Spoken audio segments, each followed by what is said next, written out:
네, 안녕하십니까. 대한교통학교TV 교잘알 교환로 진행 맡은 강승필 교수입니다. 그리고 제 옆에 네, 교알못을 담당하고 있는 교통계 지금은 셋다 근데 조금 잘한 것 같지 않아요? 점점 크고 있습니다. 네, 점점 커 나가고 있는 바로 이담비 인사드리겠습니다. 그래요. 담비 씨, 오늘 네. 우리가 살펴보는 게 교통을 공부하고 싶어하는 사람들에게 네, 가이드를 주는, 그죠?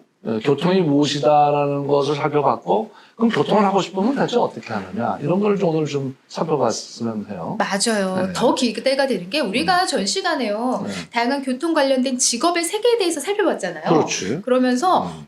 정말 교통이 된 직업이 이렇게 광범위하구나.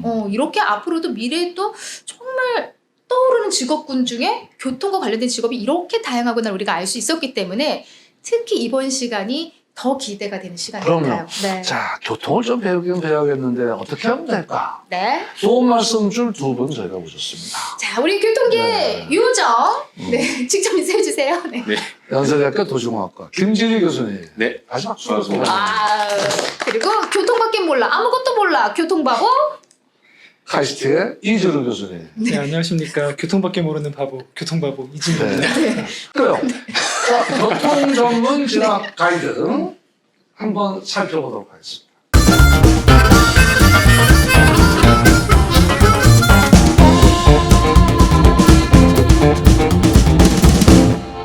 교통 전문가가 되고 싶어. 교통 전문 진학 가이드. 네. 교통 전문가 되기. 자, 그 첫 번째. 학부 또는 대학원 진학. 네, 학부 또는 대학원 진학. 다 뭐 두 분 다 교수님이시니까 뭐 이 문제는 또 친절하게 설명해 줄 수 있을 것 같아요. 자, 교통계 마법사 요정 김진희 교수. 네, 알겠습니다. 일단은 당연히 그 학과에 진학하는 게 제일 좋은데요. 이제 어떤 학과를 가느냐가 중요할 것 같습니다. 그래서 아마 교통이라고 하니까 이제 학과 이름에 교통이 들어간 이제 학과들을 잘 꼼꼼히 보시는 게 제일 중요하고요.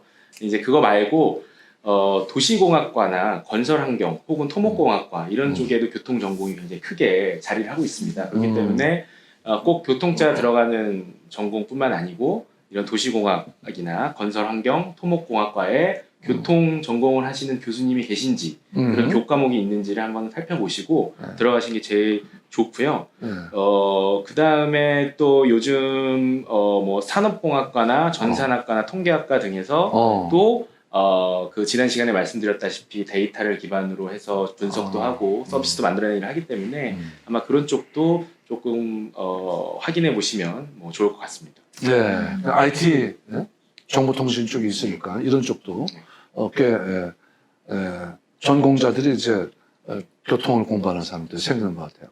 자, 그럼 또 우리 교과 이진우 교수님은 또 네. 전공에 대해서 설명해 네. 주시죠. 어디로 진학하면 좋을지 과를 좀 한번 이렇게 꼭 다시 한번 짚어 주시겠어요? 네, 아까 네네. 이제 김 교수님, 이제 교유님께서 다 말씀을 교요. 네. 해주셨는데요. 그래서 뭐 다시 한번 얘기를 하자면은 이제 학과 이름 교통이 있는지 승률 99%이고요. 그다음에 이제 토목공학과. 네. 근데 어떤 토목공학과를 건설환경공학과라고도 하고요. 이름이 조금씩 다르니까요. 네. 그거를 잘 확인을 하시고, 근데 되게 중요한 게 뭐냐면 거기 웹사이트에 들어가가지고요. 학과 웹사이트에 들어가서 교통 전공을 하시는 교수님이 있는지를 꼭 그렇지. 확인하셔야 됩니다. 아, 네. 그렇지. 뭐 이거를 뭐 카이스트에다가 한번 적용을 한번 해볼게요. 그래서 교통을 찾아라라고 하면은 딱 내리에 보면은 녹색교통대학원, 조천식 녹색교통대학원이라고 있어요. 네. 그러면 그게 99%입니다. 그게 아. 교통입니다. 그렇지. 그리고 또 건설 및 환경공학과가 있습니다. 거기에 싹 들어가면은 이제 여화지 교수님, 윤유진 교수님 교통 전공하신 분들이 딱 있어요. 그러면 여기다. 이 두 과가 그렇게 되는 겁니다. 네. 그런 식으로 찾으시면 되고요. 그 다음에 도시공학과 마찬가지고요. 가서 확인해봐야 되고요. 근데 물류학과나 철도공학과나 아니면 뭐 항공운영 관련 학과나 뭐 교통공학과 연결고리가 있는 그런 과들이 있어요. 그래서 네. 거기를 진학을 하셔도 교통계에서 일을 하실 수 있다라고 생각이 듭니다. 과를 잘 고르던가 네. 그 과의 교수가 교통을 전문하는 사람이 있는지를 좀 알아본다. 교수님을 잘 지금 보고 선택을 해라라는 그런 이야기도 좀 그렇죠. 해주신 것 같아요. 네, 네. 그리고 교수님들 이 교통 관련돼서 지금 사실 이제 많은 제자들을 좀 양성하고 계시지만은 어때요? 좀 학생들이 어떤 이유 때문에 교통 관련 학과를 선택하고 있다고 생각하세요? 기본적으로는 그 여러 가지 일들이 이제 매력적으로 느껴지고 일상생활에서 쉽게 접할 수 있기 때문에 일단은 친근하게 생각을 하는 것 같아서 그 신호등은 왜 이렇게 되지? 뭐 버스는 왜 이렇게 안 오는 거야? 길은 왜 이렇게 밀려? 이제 이런 관심으로 시작하는 호기심. 경우가 굉장히 많습니다. 그래서 근데 이제 그거는 이제 아주 기초적인 그런 그 동기고요. 아마 요즘 이제 최근 학생들 얘기를 들어보면 조금 더 복잡하고 또 굉장히 재밌는 이유들이 많이 있더라고요. 네. 그래서 그래서 그 최근에 교통을 전공한 학생들이 대체 어떤 이유로 교통을 택했는지 우리 교과 이진우 교수께서 좀 조사 한번 해보셨나요? 어떻게 자료를 수집하셨나요? 설문조사 하셨어요 학생들한테? 네. 제가 네, 학생분들이 또 학업으로 인해서 엄청 바쁘심에도 불구하고 제가 바쁘신 염치에 학생분들이죠. 불구하고 네. 그분들한테 이제 여러 질문을 좀 드려봤고 좀 정리를 좀 해봤습니다. 오케이. 한번 네네. 들어봅시다. 네. 자, 교통전공자 선택 이유 어떤 이유들이 클까요? 1번 무한 확장 교통 유니버스. 단어가 굉장히 함축적이라서 좀 풀어주셔야겠는데. 네, 이 단어가 굉장히 뭔가 좀 재밌다는 생각을 좀 들었는데요. 네. 그래서 어떤 이제 뜻이냐면요. 이제 교통이라는 것 자체가 분야가 굉장히 넓어요. 그래서 우리가 뭐 지상교통, 항공교통, 아니면은 바다로 움직이는 거, 지하로도 내려가는 거, 우리 생활에 온 군데군데 다 있는 게 교통 시스템이거든요. 그래서 분야가 굉장히 넓기 때문에 해결해야 될 문제가 굉장히 많습니다. 네. 그래서 이런 것들 자체가 이제 학생들한테 비전이 될 수가 있는 네. 겁니다. 내가 이걸 전공해서 저 문제도 다 풀어야지. 여기에 일자리가 있겠구나. 라는 게 보이게 되는 거거든요. 그렇죠. 그리고 앞으로도 이제 이게 교통이라는 게 우리 인류가 시작했을 때부터 있는 거였거든요. 예전에 뭐 그냥 날랐거든요. 그렇지. 네, 아니면은 뭐 수로를 뚫었거든요. 네. 물을 움직여야 되니까 이런 교통을 할 수 있고 하여튼 그래서 이제 수레가 있었고요. 네. 그래서 그 방식은 바뀌는데요. 근데 교통이라는 거는 앞으로도 뭐 인류의 끝까지 아마 같이 갈 그런 분야이기 때문에 그렇죠. 이제 학생들한테 그런 것들이 또 약간 매력이 됐던 것 같아요. 그래서 그래서 첫 번째로 이제 꼽지 않았나 싶습니다. 맞습니다. 무한확장 교통 자. 유니버스. 자, 두 번째 이유를 좀 살펴볼게요.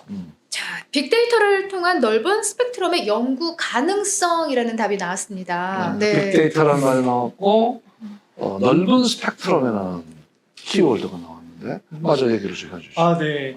최근에 그 인공지능이랑 그다음에 빅데이터라는 키워드가 정말 핫합니다. 그래서 이 두 개의 키워드는 다른 게 아니고요. 라면과 구공탄처럼 이제 같이 가는 최고의 콤비거든요. 오케이. 네, 언제적 같이 가는 거예요? 그거?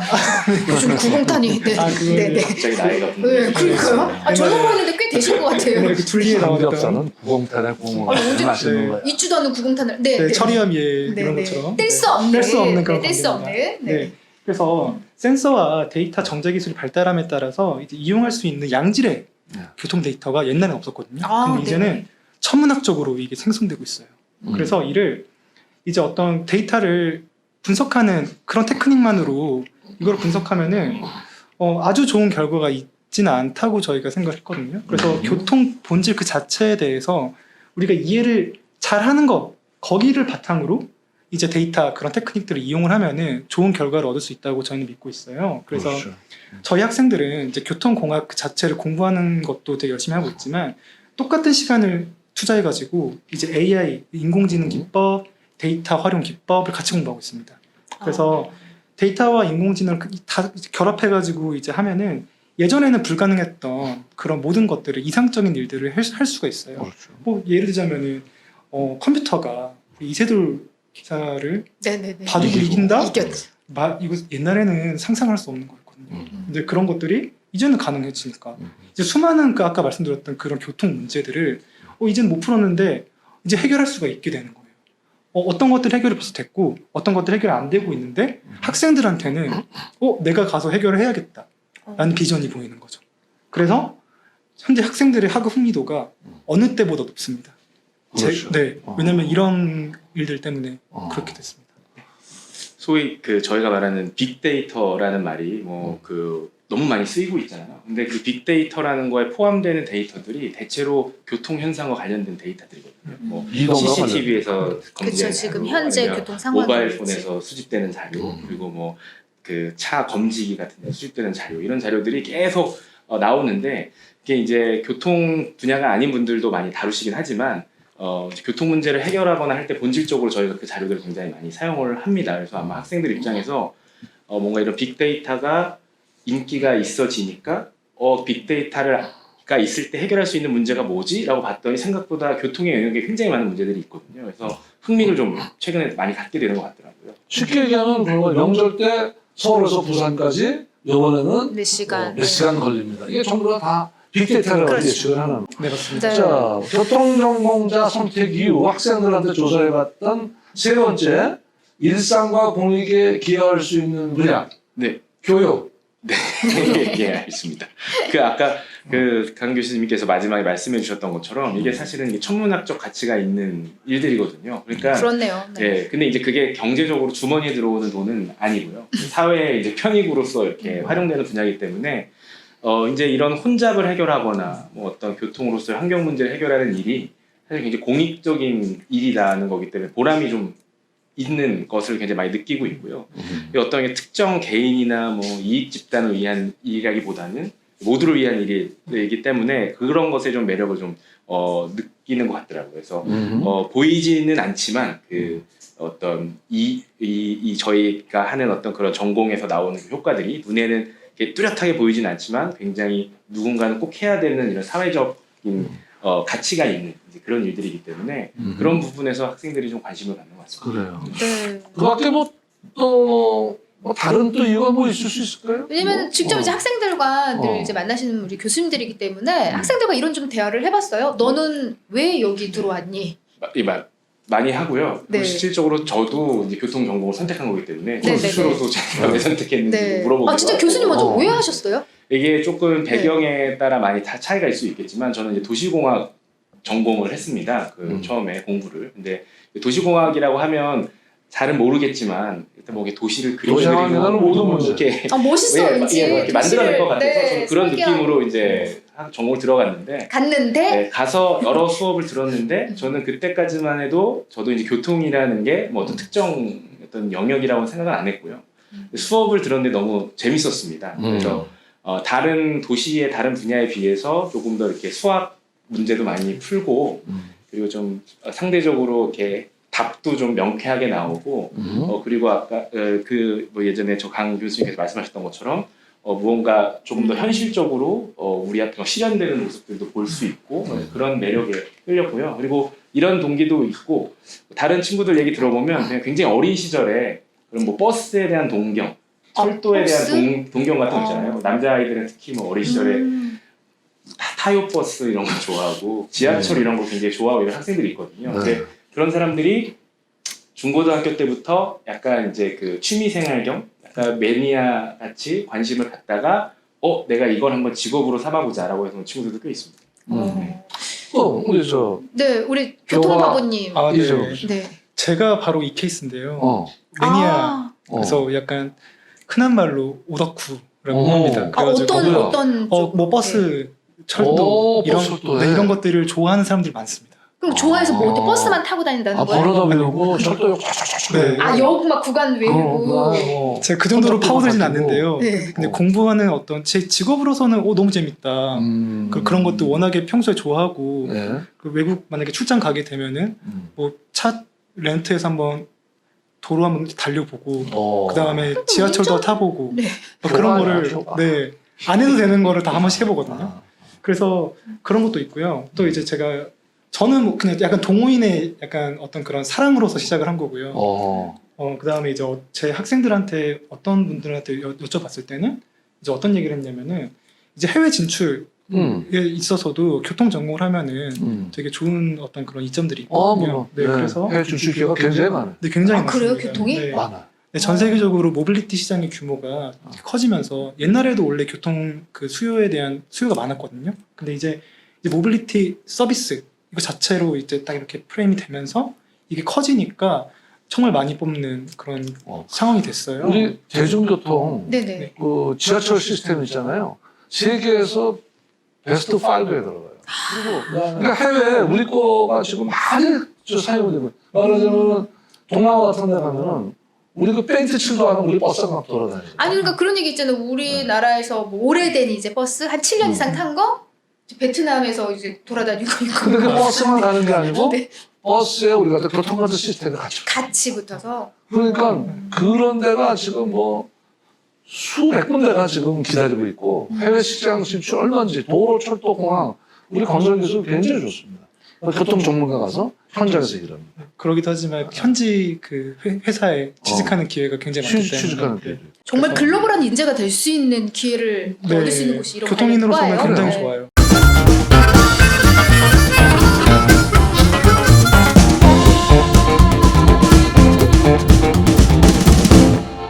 왜 그럼 우리가 교통이라는 거에 대해서 이렇게 소개를 하고 여러분들한테 알려주느냐?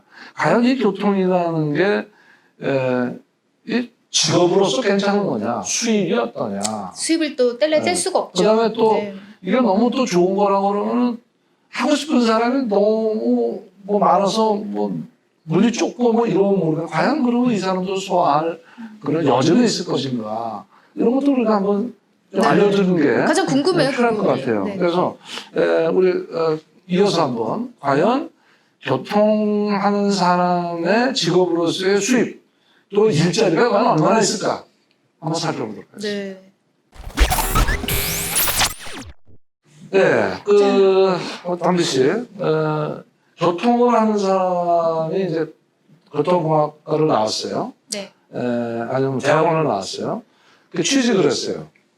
그러면 돈은 좀 일반 직업하고 비해서 어떻게 똑같이 받을까요? 아니면 좀 덜 받을까요? 더 받을까요? 근데 제가 오늘 이 시간이 아니었으면은 그렇게 큰 뭐 갭을 못 느꼈을 텐데 지금 워낙 다양한 직업군들을 저희가 미리 공부를 했잖아요. 네. 그러다 보니까 정말 최저 금액부터 정말 최고 금액까지 가능한 게 교통 관련된 직업군들이 아닐까라는 생각을 제가 오늘 했거든요. 네. 그래도 좀 고수익 쪽에 가까운 또 직업군이 아닐까 생각이 들어요. 대학원 졸업자들은 생각보다 높은 수익을 받고 있습니다. 어느 정도인가? 높은 비교를 수익이 어느 하기 정도? 위해서 대략. 한번 외국의 사례를 한번 볼까요? 외국 사례하고 우리도 아마 외국 사례 못지않게 지금 쫓아가는 걸로 알고 있는데 미국 교통공학자의 네. 수입과 수요 관계를 한번 알아봤으면 좋겠는데 어느 분이 말씀을 해주시겠어요? 이 문제에 대해서. 아, 네. 제가 인터넷에 이재명 교수. 네, 투명하게 나와 있길래 오케이, 제가 검색을 해가지고 네. 이제 보여드리겠습니다. 일단 이제 미국 교통공학 전문가의 수입은 평균 연봉 8만 달러 정도 되고요. 그래서 하위 10%, 상위 10% 이렇게 나와 있는데요. 그래서 뭐 다른 전공이랑 비교를 해봐야 되거든요. 근데 그렇죠. 다른 공학 그런 전공자들에 비해서 뭐 낮지도 높지도 않고 중간 비슷하네요. 정도, 네, 중간 정도라고 볼 수 있겠습니다. 6천만 원에서 6천만 원 상위 한 1억 5천만 원 네. 연봉. 그래서 뭐 엄청 잘 버는 전공이 있기는 있어요. 근데 뭐예요? 네, 뭐 컴퓨터 사이언스라든지 네. 조그맣게 말씀하시는데 제가 네. 교관 네. 교관들. 네. 교통은 크게 얘기하는데 네. 교관한테는 그 용납이 안 되는 아, 그래요? 네. 그렇게 돼 있고요. 그다음에 이제 취직 현황은 이제 뭐 워낙에 미국에는 엔지니어링 회사들이 많으니까 이제 그런 데서 이제 취직을 하게 되었고요. 아니면은 뭐 주정부나 연방 정부에서 이제 공무원으로 계시기도 하고요. 그다음에 대기업 뭐 아까 말씀드린 뭐 우버 아니면은 뭐 구글, AT&T 이런 회사들에도 제 동기들이나 선후배들은 다 아마존. 네네 아마존도 아마존. 네. 아마존이 됐어요. 다양하게 지금 하고 있고, 근데 사실은 이제 미래 쪽도 있지만, 우리 국내는 사실은 어떻게 보면 미국보다 더 기회가 많다고 봅니다. 네네. 왜냐하면 우리는 이 밀집된 좁은 국토에 많은 사람들이 살잖아요. 이 많은 사람들이 막 바글바글 움직이기 때문에 교통에 대한 문제가 훨씬 더 많아요. 그래서 점점점 갈수록 이 교통에 대한 그 일자리 수요는 있을 거고, 수요가 많다는 얘기는 대접을 잘해줘야 그런 사람들을 모실 수 있을 거 아니에요? 우리 교육 김준희 교수 보충할 말씀 있어요? 네. 뭐 말씀하신 것처럼 아마 이제 수입은 지난 시간에 저희가 공부했던 그 직군과 네네. 직군의 평균적인 수입들이 아마 더 연관이 있을 겁니다. 저희가 뭐 특별히 이윤을 추가적으로 창출하거나 이러진 않기 때문에 그 직군들이 받는 수입들이 있어서 쉽게 검색해서 내가 공무원이 된다면 이 정도 벌겠구나. 뭐 내가 대기업에 가면 이 정도 받겠구나라는 거는 이제 평균적인 거라 아마 쉽게 알아볼 수 있을 것 같은데 문제는 아까 말씀하셨던 것처럼 과연 그러면 거기에 가기 위해 과연 그 일자리가 많이 있느냐 적느냐의 맞아요. 문제가 있는데 네. 말씀하신 것처럼 계속 확대될 걸로 예상이 됩니다. 형태가 좀 바뀌면서 아까 뭐 모빌리티 서비스 얘기도 하고 지난 시간에 뭐 드론 얘기도 하고 뭐 다양한 얘기를 했는데요. 이제 그런 위주로 그 서비스가 확대될 것으로 충분히 생각이 되고요. 그리고 그런 사업들이 굉장히 지금 글로벌하게 막 되고 있잖아요. 그래서 뭐 해외 진출해서 일하는 것도 있지만 뭐 외국계 기업을 국내에서 일하는 것도 있고요. 그래서 뭐 많은 사례들이 있습니다. 그래서 굉장히 좋을 것 같다라는 얘기를 그래요. 해주셨습니다. 어떤 교통 학도가 갈 자리는 앞으로 상당한 여유가 있다. 그리고 제대로만 배워서 돌아가면은 안정된 수입도 확보할 수가 있다. 그리고 네. 이제 그 교통 전공이라고 그랬는데요. 사실은 경영학 한 사람, 경제학 한 사람 이런 사람들도 교통 분야에 일할 자리는 많이 있습니다. 왜냐하면 교통 산업이잖아요. 산업이면은 뭐 그리고 쉽게 얘기하면 버스 요금, 택시 요금, 뭐 지하철 요금, 그다음에 우리 톨 요금 이거 계산하는 거 다 경제학자들 계산하는 거거든요. 그다음에 뭐 항공 산업 육성하는 거, 경제하는 거, 그다음에 버스 사업체 관련 이거 전부 다 이것도 경영이니까 경영 경제 쪽을 하고 있는 분들도 관심이 있으면 얼마든지 일할 수 있는 교통 쪽으로. 분야가 여지가 있다. 그러니까 찾아보면은 나는 이쪽은 너무 모르는 거야. 이렇게 선입견을 가지고 오히려 두려워할 필요는 없어요. 과감하게 도전하고 꼭 필요한 거 몇 개만 배워서 그 분야의 문을 두드리면은 오히려 좋은 기회가 있을 수 있다. 네. 자, 그러면 이제 아까 외국을 봤는데 한국은 그러면 교통 분야의 수입과 수요가 대략적으로 좀 얘기를 해봤는데 조금만 더 살펴볼까요? 네, 아까 말씀드렸던 것처럼 네네. 이게 사실은 뭐 얼마를 버냐 못 버냐 이 얘기가 하기가 되게 어려운 게 직군이 너무 달라요. 그래서 이제 그러니까요. 공무원이 되시면 그 공무원 봉급 체계에 맞게 이제 맞는 호봉대로. 호봉을 그대로 받는 네. 거고요. 뭐 더 받지 않습니다. 덜 받지도 않고. 더 받을 수 있는 기회는 없나요? 그거 공무원 제가 그건 잘 모르겠습니다. 네. 빨리 그만둬야 되겠죠. 더 받으면. 네. 네. 그런 것도 있고, 네. 근데 이제 아마 보통 잘 모르시는 분야가 아마 그 공공기관에서 뭐 연구원 같은 연구직을 하거나 연구직. 이제 이런 뭐 박사 학위 후에 취득 후에 그런 일을 할 때 봉급 수준이 뭐 작지 않습니다. 뭐 이렇게 연구원마다 차이가 있는데 일반적으로 대기업에 다니는 그게 연봉을 좀 많이 받는다라고 이제 우리가 하면 그거랑 유사한 수준입니다. 그래서 꼭 민간이 아니더라도 그 공공 영역에서 자기의 전문 분야가 있으면 아마 그 경제적인 수입은 이제 그런 수준일 것이다. 정도 말씀드릴 수 있을 것 같습니다. 이 전문가라는 것의 가장 좋은 점은 뭐냐면 안정적이다. 안정적이다. 교수님 진짜 직업 안정적이잖아요. 나요? 네. 사람 자체가 안정적입니다. 네. 직업이. 네. 그래서 뭐 남의 눈치 보지 않고 자기 하는 일만 꾸준히 이렇게 하게 되면은 어느 정도의 생활 그 여건은 이 분야에서 조달해낼 수가 있다. 좀 그런데요. 근데 사실은 이제 또 할 말씀 예, 있어요? 이거 되게 중요한 말씀을 해주셨는데 네. 이제 그 뭐 연봉 이것도 중요하지만 네. 과연 언제까지 지속적으로 안정적으로 일할 수 있느냐 되게 맞아요. 중요하잖아요. 요즘엔 안정성이 더 예. 강조돼요. 예, 그래서 예. 뭐 공무원 진학이 인기 있는 이유도 사실 그런 것 중 맞아요. 하나일 텐데 지난 시간에 소개드렸던 것처럼 공공 분야의 일들이 많이 있어가지고 이제 그런 부분에서 굉장히 매력적입니다. 그래. 그래서 뭐 오랫동안 일할 수 있고 그리고 전문적인 그 역할을 할 수 있고 이제 그런 부분들이 있기 때문에 그게 꼭 연봉으로는 계산이 안 되는 게 다른 부분들이. 그래요. 그래서 이제 우리가 지금 계속 교통의 일자리도 보고, 그 다음에 또 전문가들이 어떻게 하면 또 배울 수 있느냐 보고, 결국 이제 우리들이 모두 배우고 하는 거에 그 끄트머리는 이제 뭐 학교를 졸업하고 나서 좀 내가 좀 아까 얘기했던 그런 일자리를 과연 수월하게 어렵지 않게 그런 걸 내가 좀 얻을 수 있느냐. 뭐 아까 창업 얘기도 했잖아요.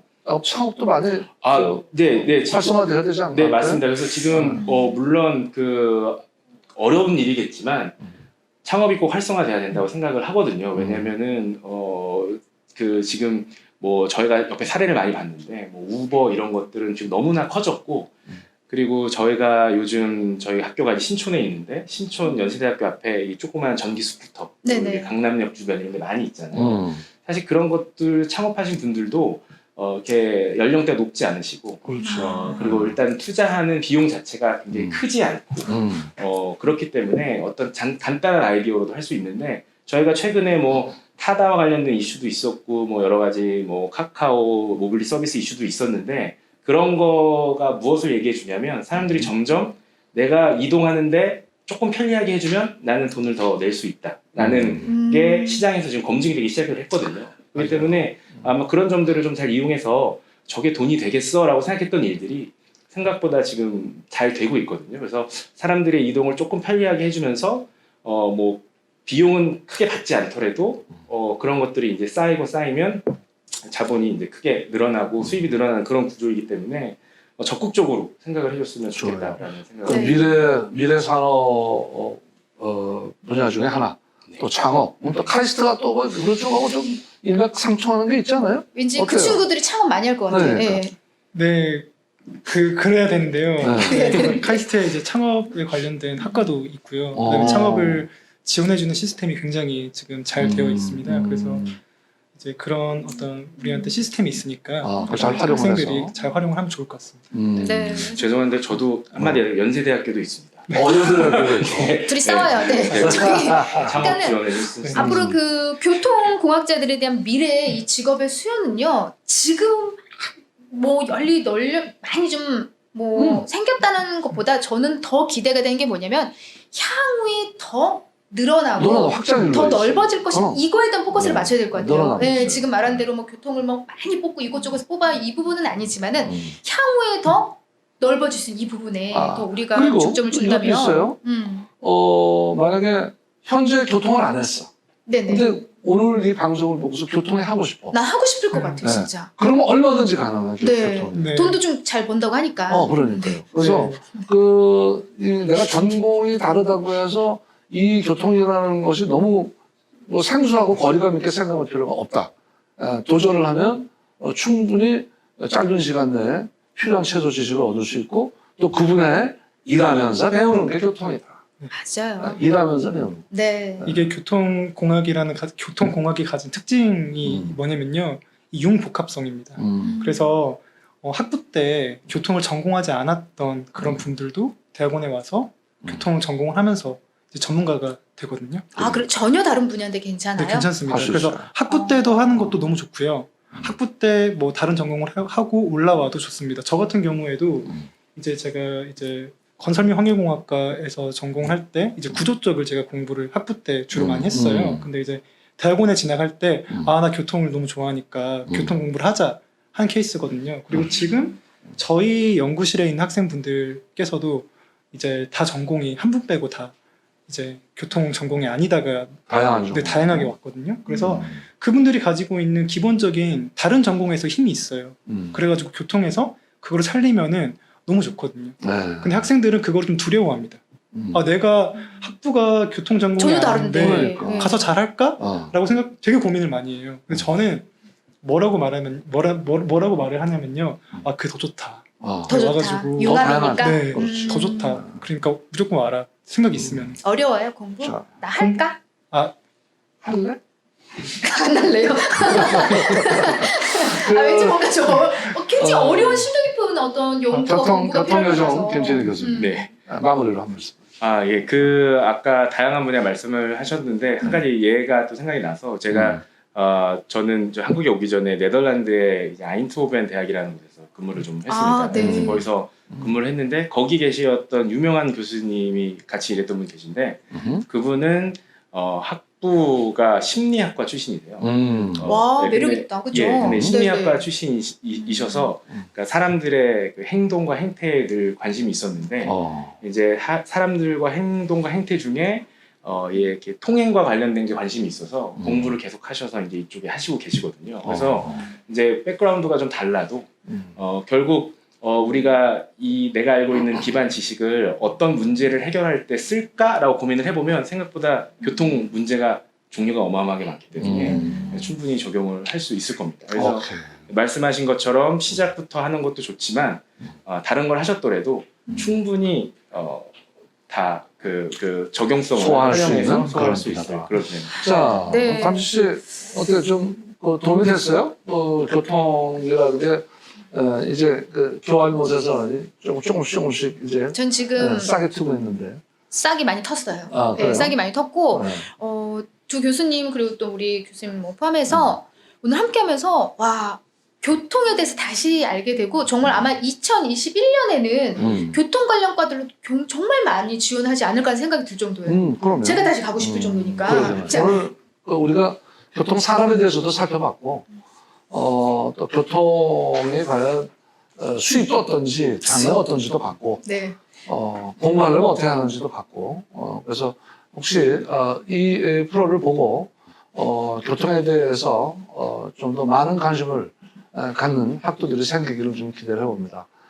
또 우리 담지 씨도 얘기를 듣다 보니까 급기야 교통을 한번 해볼까? 까지 생각을 하게 됐다면 네네. 우리 오늘 요 프로가 상당히 성공했어요. 너무 유익했어요. 네, 사실 네. 뭐 농담처럼 이제 돈 이야기를 우리가 지금 사실 수입하고 직업과는 뗄래도 뗄 수 없는 관계이기 때문에 제가 좀 여쭤보긴 네. 했지만요. 교통의 매력은 얼마를 버느냐 이게 중요한 게 아닌 것 같아요. 정말 어쨌든 살기 좋은 세상을 만드는데 음. 가장 큰 핵심이 되는 게 또 교통이 아닐까 싶습니다. 네. 나름대로 어떤 특정된 분야에서는 상당히 주역으로 활동할 수 있는 불합리한 분야다. 이렇게 정리를 하고요. 오늘 도움 말씀 주신 우리 교통요정. 교바. 교바 먼저 할까요? 교바 먼저 해야지, 교바. 예. 카시테 이재룡 교수님, 감사합니다. 네, 감사합니다. 네. 그 다음은 교통요정. 연세대학교의 김진희 교수님. 네. 감사합니다. 네, 오늘 좋은 말씀 고맙습니다. 네, 감사합니다. 네.